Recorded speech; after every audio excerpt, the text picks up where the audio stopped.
Gods be praised, the Czar guides Uloth in all things, Patriarch Grilk-Ul. In the wake of the cataclysm, the orcs found refuge in the north, sheltered between mountain ranges.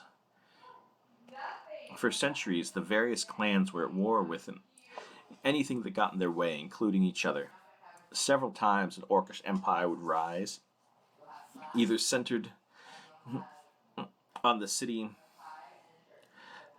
of Drazard or quickly moving their capital there to draw legitimacy from the occupation of the capital of the First Empire. About 500 years ago, some of the clans began to migrate out of their traditional territory, not to raid or conquer, but to peacefully settle.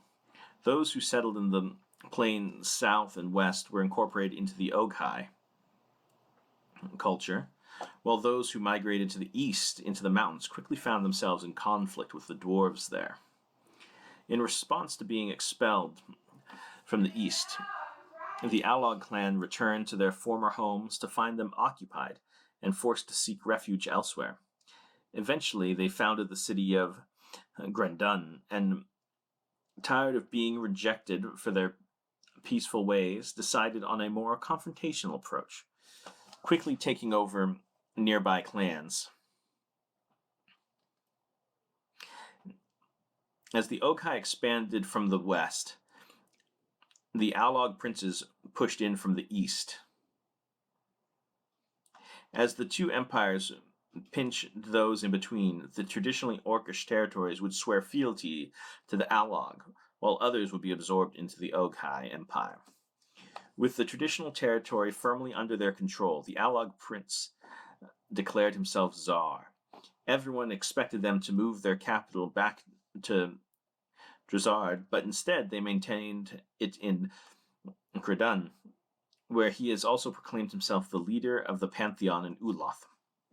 Initially, there was an attempt to take Oghai territory, but it quickly proved impossible for the orcs to match the forces or tactics of the horde, and instead they turned their attention to the mountains of the dwarves in the east.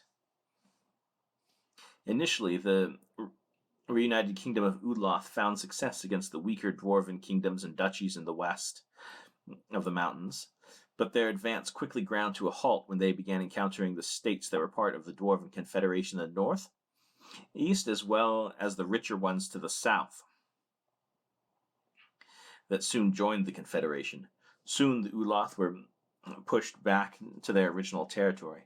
Since then, the Uloth have been rather quiet on the international stage.